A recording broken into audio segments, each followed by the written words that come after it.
Well, a very, very eventful weekend for the Detroit Tigers. Very eventful draft in the last 2 days. Max Clark taken with the third overall pick.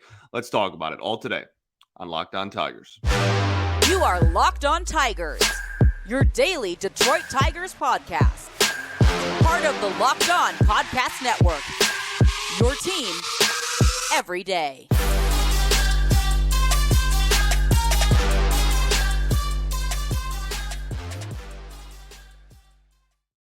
What is up, everybody? Welcome back to another edition of Locked On Tigers. I'm, of course, your host, Scott Bentley. Today is Tuesday, July 11th, 2023. Thank you so much for making Locked On Tigers your first listen every single day. We are free and available wherever you get your podcasts, including YouTube, part of the Locked On Podcast Network, your team every day. Today's episode is brought to you by GameTime. Download the GameTime app, create an account, and use code LOCKEDONMLB for $20 off of your first purchase.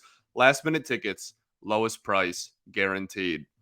Alrighty, well, 2 days of drafting is in the books for the Detroit Tigers. On Tuesday, they will do rounds 11 through 20, which is the remainder of the draft. There's only 20 rounds anymore. There used to be a billion. Now there's only 20.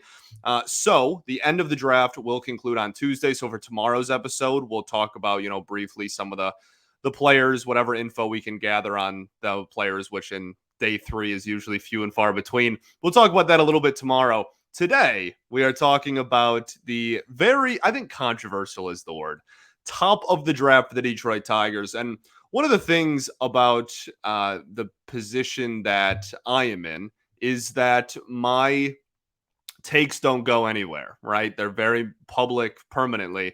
And so, obviously, I made it very well known that if Wyatt Langford or Dylan Cruz was on the board at 3, that was my pick. And that holds true. That doesn't, just because we didn't take either of them doesn't mean that isn't my opinion anymore. Wyatt Langford is really good, and he's a dang good ball player, and he's going to be a really good hitter for the foreseeable future. That being said, I love Max Clark, and that isn't just like, oh, we drafted Max Clark, and now I'm going to pretend like I love him. There's actually, I think a week and a half before the draft, as we were getting prepped for the live stream that I did with Motor City Metrics, Rahilio, Chris Brown, etc., all those great guys, Trevor Huth, Reese White, fantastic squad there. We had a really fun time. Got a lot of great insight and reactions to the draft. But as we were prepping for it, Raj wanted to make some graphics, and he wanted, some info on who each of the people on the panel liked. And so he had asked me, hey, text me or send me a spreadsheet or whatever of your 5 favorite prospects in the entire draft. And this is more than a week before the draft. Okay. The number 1 player that I sent him on my favorite players in this draft, number 1 was Max Clark. And that's a real thing. So if you're looking for like I hate this and Wyatt Langford was the pick and it's not Wyatt Langford, so I'm going to be upset, then you're not going to find that here. I think the initial reaction to this pick was wild. I think it was wildly undeserved. I was blown away by how upset people got. I'm truly stunned. And I think my assessment of the situation was that most people got upset because people like myself, this is my fault as well, okay? But a lot of the talking heads around the organization, the people that cover the team, not one of us, nobody, outside of Jason Beck for MLB.com, really nobody gave either of the prep bats a legitimate discussion to be taken here. And I think that throughout the fan base, that very quickly got construed into, okay, well, these guys must be a tier below the other 3 players, the 3 college kids then, or they must be worse, or they must not be on the same level. And that's just simply not true. Now, again, my analysis of this draft is up permanently, right? So you can go back and watch what I had to say before the draft. Again, if it was me, if my last name was Harris instead of Bentley on Sunday night, I would have taken Wyatt Langford. But Max Clark is a legitimate electric factory. He has 5-tool potential and he has star potential. And he is an unbelievably talented young man that is a very welcome addition to this organization. It's just I was blown away by the okay, it wasn't Langford, so like we're getting our pitchforks out and burning the city to the ground reaction. I was very rather taken aback. Now, the shock value of the pick makes total sense to me. You can go see my live reaction to the pick over at the Motor City Metrics, YouTube page. I'm sure the video of the live stream is up. You can see my jaw hit the ground. I wasn't upset though, because they got literally my favorite player, like documented my favorite player in this entire draft. But I was certainly surprised. And again, like nobody around that has connections to the organization really at any point were like, oh, they're thinking high school bat. Again, outside of Jason Beck. Shout out Jason Beck, great beat writer for the Tigers. And even like the people that were third party that are part of like, like Perfect Game and Team USA and Prospects Live and, people that make mock drafts and stuff. Not a single one of them was like, oh yeah, Tigers, I'm hearing maybe they're going prep bat. Every single person that covers the draft and or covers the Tigers was like, it's college bat. Why would it not be? But I think there's some sort of a misconception or a lapse in communication when talking to the fan base about the difference between a prep bat and a college bat. Does not mean worse. It probably means closer to major league ready. So if you're upset about the timeline, we'll get into that a little bit later. But as far as just like straight up worse or better, that's not how this works. That's not how this ever has worked, right? And when you're in a draft and you are evaluating talent, we'll talk about the slot money as well and how that played a factor and how they were able to kind of have some pretty awesome second and fourth picks in this draft because partially due to getting Clark at the top. But even if you're like, oh, I don't care about the rest of the draft, I, for some reason only want like the one big name at the top, whatever. Just straight up, Max Clark is a dude.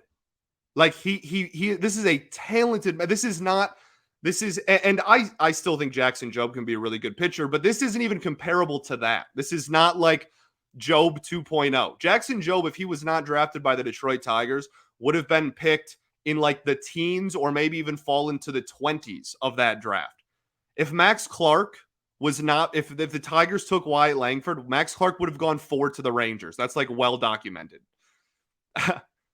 The Rangers list was Langford and then Clark. And the Pirates were heavily considering taking Clark with the number 1 overall pick. Like, this isn't some bum. This isn't some random high schooler that, like, that's, I don't know, just like a random dude that's just, they totally were just penny pinching and saving money. Like, that's not the case. This is still a guy with star potential. And we'll see, this fan base doesn't forget. I mean, they're going to compare Jackson Jobe and Marcelo Meyer to each other for the rest of time. And I'm sure that everybody will be comparing Max Clark to Wyatt Langford now for the rest of time.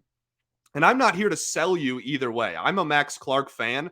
That doesn't mean that I'm using my platform to like shove my propaganda in your face and be like, oh yeah, you have to like Max. If I get through this entire 30 minutes, I don't ever do 30-minute episodes. Let's be honest with ourselves.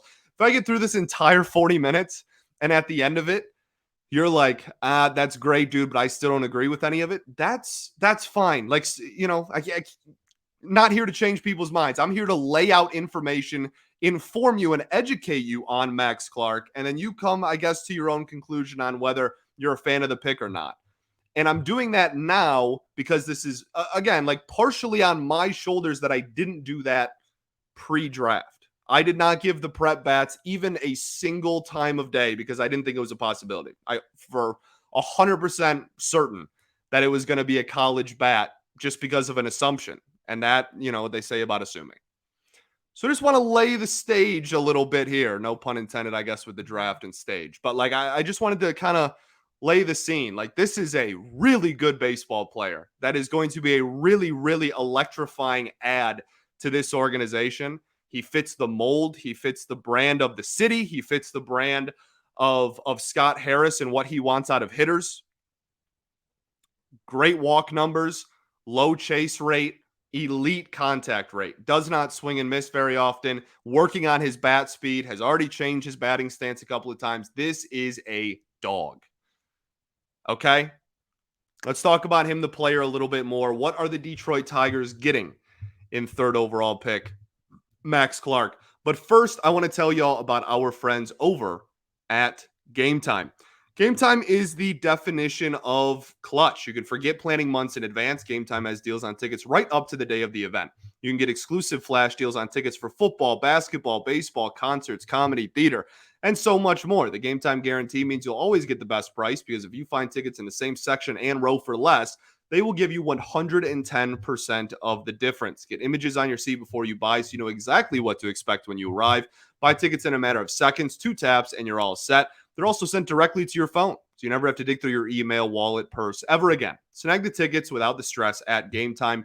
Download the GameTime app, create an account, and use code LOCKEDONMLB for $20 off of your first purchase. Terms apply. Again, create an account, redeem code LOCKEDONMLB for $20 off. Download GameTime today. Last minute tickets, lowest price, guaranteed. All right, everybody, welcome back here. Segment 2 of Locked On Tigers. I appreciate you all for tuning in, making us your first listen every day. We'll be back tomorrow, obviously. Shots to the everydayers that do tune in every day. Tomorrow, we'll talk a little bit about the draft, and then we'll probably start doing like first half, second half stuff as far as the Tigers Major League product goes. So let's get back into Max Clark. This dude is electric. Like, that really is the best way I can describe it to you. This dude is a pure and utter electric factory. You're talking about a guy that has legitimate potential to be a plus in all 5 tools, right? The OG 5 tools of baseball. Arm, as like an underclassman in high school, he could throw 90 on the mound, and his words and his coaching staff's words are, on the bump, he could hit 96 to 98. You're getting that out of a center fielder. Okay, so you got a cannon of an arm, 70 grade speed on a 20 to 80 grade scale. So a plus runner, steals a lot of bases, stole a lot of bases in high school. Just an absolute dog on the base paths is really the best way I can describe it to you. There's a lot of video. That's the other cool thing about Max Clark is he's very in tune with the social media world, like own YouTube channel that's dedicated to following him around and making content and going to his games and stuff, has hundreds of thousands of followers. Like, is a legitimate, like, I don't want to call him an influencer, but like is a legit personality. Like, it's kind of nice that, this has obviously nothing to do with how good of a ball player he is or his draft stock or anything, but like, it's kind of nice to have a little bit of a personality in the organization. I don't know, get some media attention, get some eyes on the Tigers in a small market, a medium market at best. So that's kind of cool. Obviously, again, before anybody goes, oh, taking an influencer 1-3, calm down. So great runner, plus runner, plus arm, plus defender, just in general. He's going to stick in center field long term. He is an athlete, 6'1", solid. I mean, ripped. But yeah, he's gonna stick in center field long term, like pure center field type of ceiling. Beautiful. Okay. Then you get to the plate. Contact machine. Genuinely. And again, this is a dude that drew a lot of walks, like really, really solid walk rate, not afraid to walk to first, which I'm sure Scott Harris loved. But also just like didn't swing and miss. And I already can hear everybody, oh, it's high school, whatever. Yes, obviously he will swing and miss more against professional pitching than he did in high school. You're projecting talent, okay? He's not going to be as good as he is now when he makes his major league debut. You're projecting talent, and right now, the fact of the matter is the dude has pretty darn incredible bat to ball skills. Okay. Now, power is the one thing that objectively is in question. And it's not like he's never going to like hit the ball out of the infield or anything like that. But when comparing him to Wyatt Langford, that was a lot of people's issue, was like, oh, we wanted a big thumper, like the big impact bat in the organization. That's what I said on previous shows when talking about why I wanted Wyatt Langford. Max Clark is very much he hits the ball hard. It's all about lifting the ball off the ground. And I kind of hope we can have him on and talk to him Sunday, because he was kind of like joking about it at one point, which like I enjoy that. I think that's a good mindset to have. But that's not to say he didn't hit his bombs. He hit some nukes. Okay, during his high school circuit this spring. But he very much like that was the big knock on him after his junior year was like, oh, he's great at everything. He just doesn't lift the ball really. A lot of hard grounders or like balls that find holes. And really the biggest thing is just a ton of line drives that don't have lift on them. They don't carry. Doubles machine for that reason with the speed and the line drives. So, he changed his swing from his junior to his senior year, which I think is incredible. Went into his hitting lab with all his instructors and his team and everything. And what came out of it, and with a different swing that produced more loft. And his senior year, he had that. He was lifting the ball a lot more this year. And again, it's not like all of his hits are like bloopers. Like he's hitting the ball hard. It's just a matter of getting the launch angle to a point where you can consistently, mechanically, his swing and bat path can consistently lift the ball over and over again. That's the biggest step to development for me right now, immediately on, a day after we draft him. So that's something that I'll be looking for. But yeah, he was like joking around about it with his teammates. Like he had a big home run in a game on one of the videos on YouTube. And he goes back to the dugout and he's joking around and he's like, hey, I lifted the ball. And it's like that was what every scout was like, oh, he needs to lift the ball more. And so I kind of like that mindset. But yeah, this dude has legitimate tools, like is tooled up. Bob the Builder, tooled the heck up. I think a lot of people like comparing him to Corbin Carroll just because they play the game very similarly. I don't think Clark, even at, if he does figure out the mechanics to the bat path and everything, is ever going to be like a 30-plus home run guy. But he doesn't need to be like an incredible, all-star caliber player. He's a plus defender in Comerica center field, stealing bases, high average, high walk rate, and a doubles machine. He can have, 18 to 23 home runs and be very, very productive and be a star, like vital piece to a really competitive, good baseball team. Okay, so that's the player. Now, the timeline was also, I don't want to say argued, but it was a big point of emphasis. There's a lot of people that just say some of the most outlandish stuff. Like, Scott Harris buckling down for like, a 10-year rebuild because he's taking all these high schoolers. That's not how this works. Like, that's not what just happened. You're taking for upside. And also something that was pointed out by Trevor Huth and Reese White on the Motor City Metrics draft live stream. So it was their point that I'm just regurgitating. I want to make that clear. They, the two of them had talked about it a lot. Was if you look at this farm system outside of Jackson Jobe, it's a lot of players that are either like were college players that are kind of creeping into their mid-20s and or players that are knocking on the door of the majors, right? You talk about the top prospects that are talked about all the time. Parker Meadows, AAA, going to get called up at some point this year. Justin Henry Malloy, AAA, going to get called up at some point this year. Colt Keith, AAA, I will say likely to get called up at some point this year after the trade deadline, right?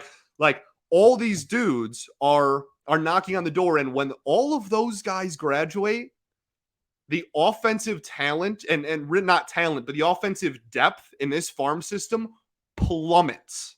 Okay. So obviously, if you take anybody at 1-3, you're going to fix that a little bit.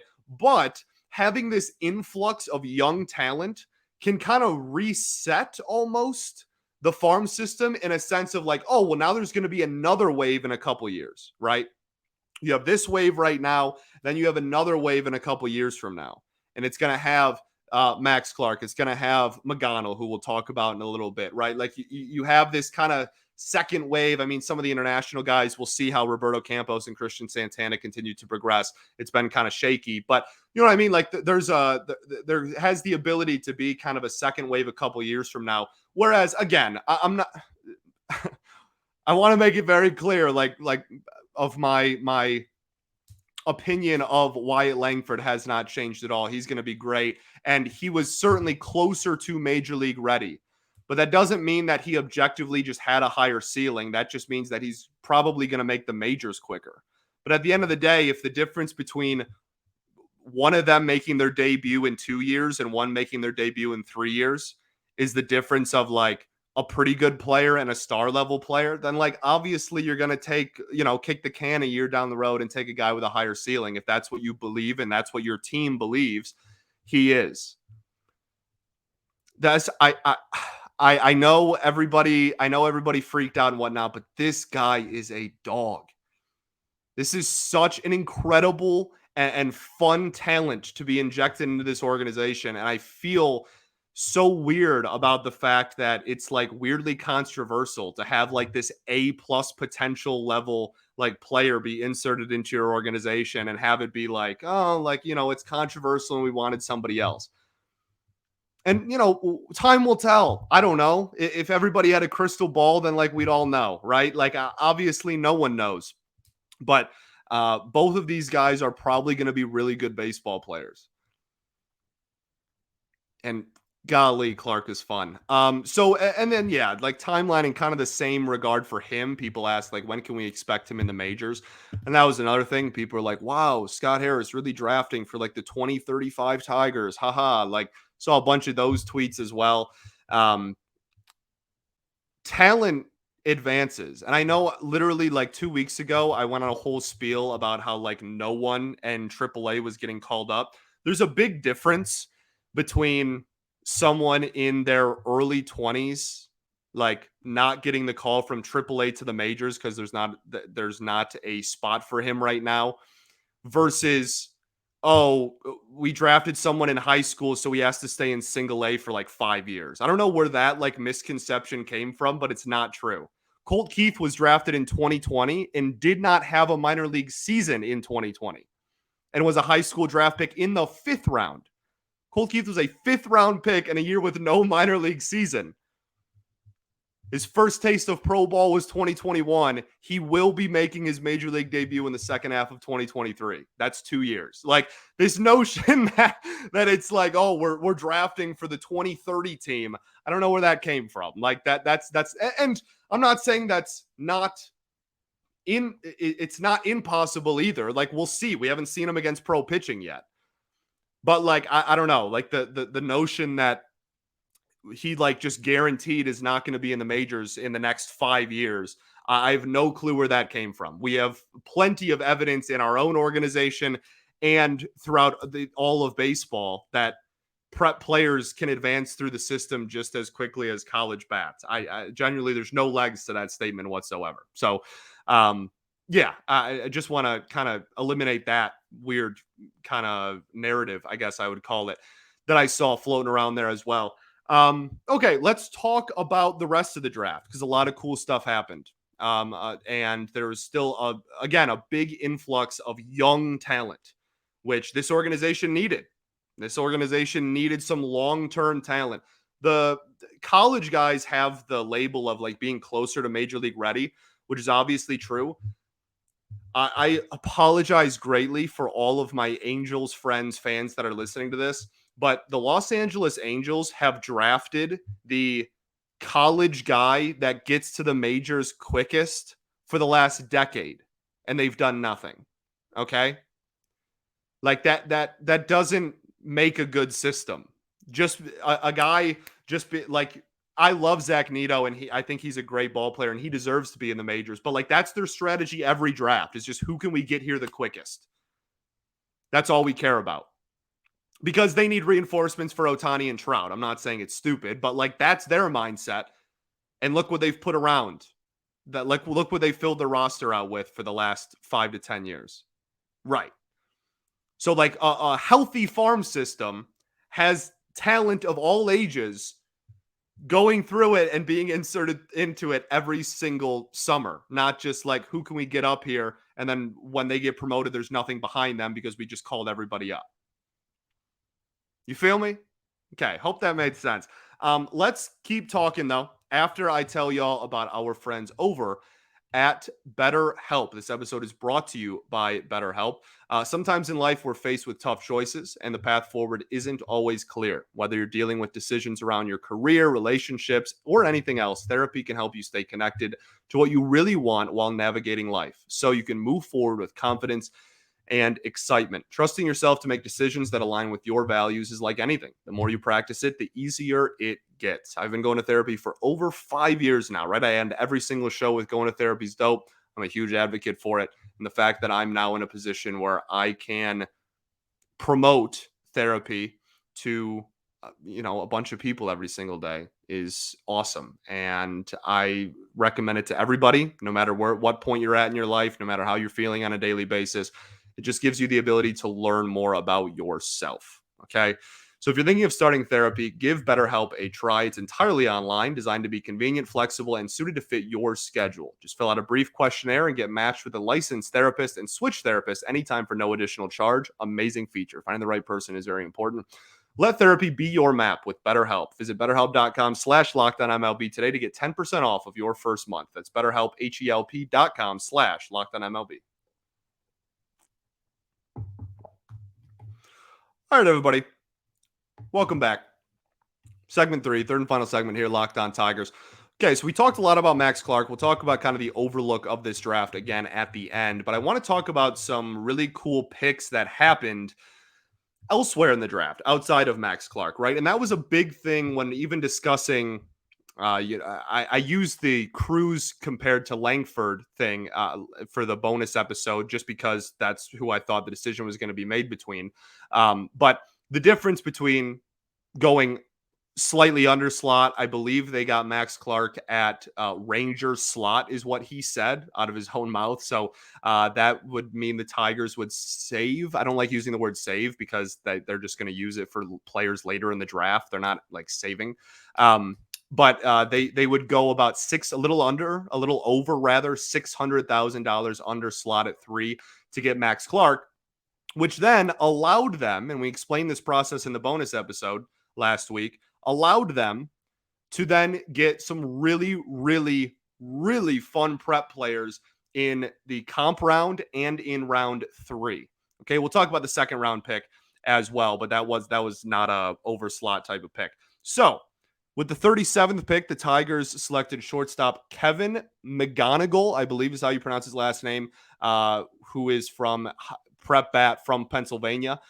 There is a legitimate argument that this dude is the best pure hitter in the entire high school class. And again, like, it's just all a game. Like, the reason he fell, he was ranked higher than where we were picking. The reason he fell, you have to be able to go over slot. You got to be able to convince him to sign with you instead of go to college. And the Tigers, by all accounts, are going to be able to do that.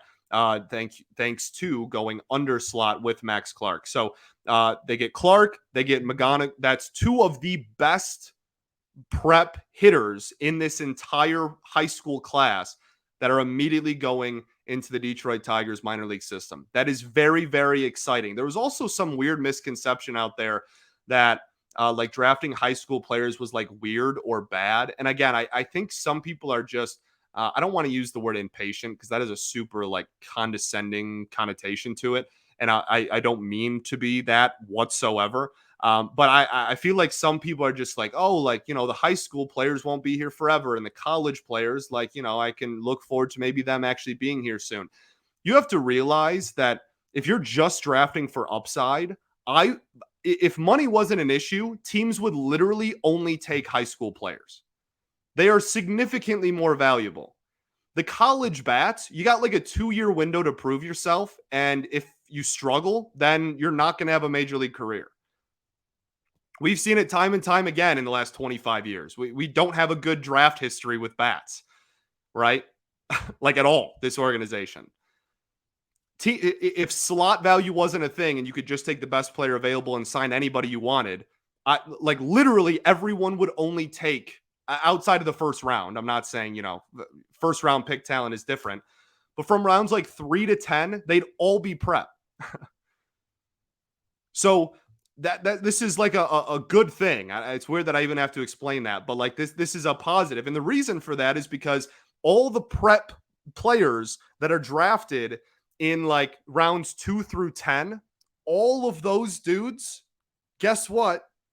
In 3 years, they're going to be like first round picks, a lot of them, right? These are the best high school players in the country. Time and time again. Dudes get drafted in the third round. They don't get the money they want. Okay, well, I'm going to go to school. If you go to school, you have to go for 3 years in baseball. Boom. Now I'm projected to go 18th overall 3 years later. So, like, we're getting great top end talent, dudes, that 3 years from now, if they go to school, could be first round picks. And 3 years from now, instead, they're going to be 20 years old and still just in the Tigers organization, potentially higher up in the organization instead of starting from scratch in 3 years. So like I like the prep route personally, which is why going under slot at the top doesn't bother me. Again, it would bother me if it was like, oh, they're being cheap. Max Clark clearly is not in the same level as the Wyatt Langfords of the world or whatever. But there was a pretty clear top 5. And we talked a lot about the top 3 because I think there was a subsection of the 5 that was a top 3. And we had the 3rd overall pick. And we assumed that it was going to be a college bat. But there was a clear-cut consensus. These are the 5 highest upsides in this draft. And those 5 dudes went with the first 5 picks because it was consensus. So back to my initial point. Kevin McGonigle, okay, one of the best high school hitters in this entire draft class, goes to the Detroit Tigers with the 37th pick in the comp round. He was drafted as a shortstop. I'm not sure he's going to stick there, but like every good player is either a center fielder, a catcher, or a shortstop in high school. So we'll see where he ends up long term. I think there's a pretty general belief that he's going to move over and try second base at some point.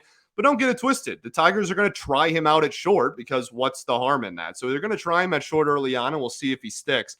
But yeah, you're drafting this dude because of the offensive upside. Beautiful left-handed swing. It is a thing of beauty. The bat stays in the zone a long time. Scott Harris profile, etc. Their second round pick at 45th overall was second baseman Max Anderson from Nebraska. This one is the only one that was like, well, I guess outside of Max Clark, that kind of made me scratch my head because my thought was, okay, you went under slot with Clark. So the next 2 or 3 picks, you're going to try to go over. They went over with the pick after Clark.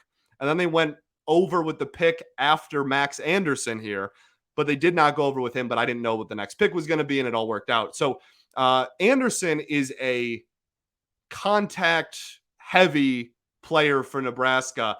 This dude just puts the bat on the ball at a borderline elite rate. That's really all there is to it. I don't know where he's going to fit defensively long term. There's some questions about where he can play defensively, so that'll certainly be a development point. There's some questions about like whether his power is going to translate at the next level. But the Scott Harris profile coming in full effect here. This dude does not swing and miss very often, and that is why the Tigers are taking a chance on him with their second round pick.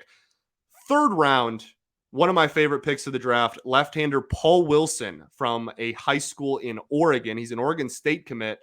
This dude is very raw. This is one where it is going to take a while for him to make the majors, but because he's got some mechanical stuff he's got to work on, just consistently repeating his mechanics is a question. But I mean, plus changeup, very solid curveball, and tops out in the upper 90s at 18 years old from the left side. So they're going to have some fun trying to, develop him and turning him into a professional pitcher. So that's kind of a cool one too.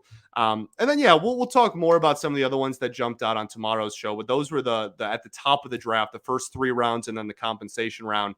Very clear strategy. We want a young injection of talent into this farm system. And I think that they did that successfully.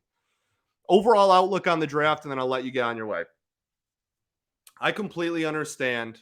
I can already see a lot of the comments because I've already seen a lot of the comments just from like what I've publicly said about my opinion of Max Clark and the draft pick and whatnot. Surprising? Absolutely. A word you can say. 100%. It was shocking. Okay. Jaw dropping. Any synonym to exciting that you can think of. Very, very, very accurate. Shocking pick. Bad, I don't agree with. And again, I'm not telling you have to agree with me, but it is, if you know anything about the profile of Max Clark, this dude was the National High School Player of the Year last year. He was Mr. Indiana for baseball. He's the number one high school prospect in the entire country. He's a Vanderbilt commit. Like this is the talent here is legitimate. So I don't agree that it was a bad pick. I think just the initial shock is what really threw people off because everyone was so predetermined and just preset to be like, okay, it's going to be a college bat if one of them's there.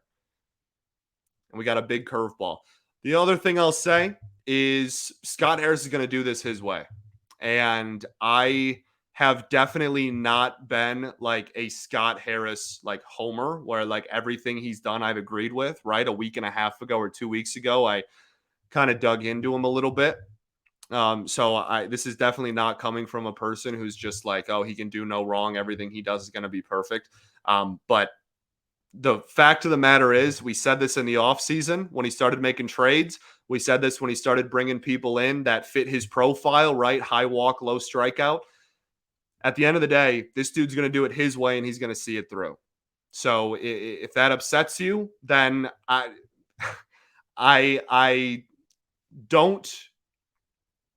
guess I don't know what to tell you. Like if it upsets you, that's fine. That's your right. If you disagree with every single move he makes, fine. Okay. That's a discussion that we have here every day. But at the end of the day, he's going to see it through and he's going to go all out on his way. And we're going to see if it works out at the end of the day. Avila didn't have a way. Like that's the biggest thing for me is Avila had there was no strategy. There was no, not personality, but there was no profile. There was no, like, this is an Avila guy. Like it was just all bad. Like this at least there's a profile and at least there's a way that we're sticking to doing things here. And we're going to see it through and see if it works, man. The plan, as far as I understand it right now, is for Max Clark to go to the complex league, the rookie league, spend a couple of weeks there. It sounds like he's signing immediately and wants to go immediately. Okay. So he's going to go to the complex league, the rookie league. They'll keep him there. Sounds like for a few weeks. If he looks good, he could be in Lakeland by August. Really. He could be in Lakeland by the end of the year. And if he does well in Lakeland at the end of the year, this is a lot of ifs. I'm not saying this is going to happen, but if he does well in Lakeland in the end of the year and he has a good winter of, off-season programs and workouts and whatnot, there's nothing that says that he's not in West Michigan at some point next year. Does that sound like someone that's like 5 years away from being in the majors? Let's see. I'm not saying that is going to happen. What I am saying is going to happen, rookie league and then hopefully Lakeland. That is currently, by everyone's accounts, Clark and the front office, that does seem to be the plan. What other thoughts do I have on this? Metzler runs the draft. He's the assistant GM and that is the head of amateur scouting. This dude was in charge of the Tampa Bay Rays draft for over a decade. I don't know about in charge for over a decade. He was on the team for over a decade, and by the end of it, he was very high up in that process for the Rays. The Rays have been notorious for taking high upside prep players over the last 10 years and turning them into absolute studs. They do high risk, high reward drafts time and time again, and the Rays have an absolute factory of talent over there. So I'm not saying that this is overnight just going to turn into the Rays, but I'm saying if it's the most shocking thing in the world to you, given who's running the show here between him and Harris, then, the writing was kind of on the wall and I missed it too. Okay, so that's another thing I want to bring up. I guess I'll end on I know this is a 40-minute episode. There was no chance it wasn't going to be really long, just a very eventful last couple of days. Max Clark, we already kind of talked about the personality thing. Just having some more eyes on the Tigers, I don't think is ever a bad thing. Give us some media, give us some personality in here. I think that's cool. Obviously, talent matters more than anything else. Calm down. But I think that is a cool, I don't know, side effect of the pick, we'll call it.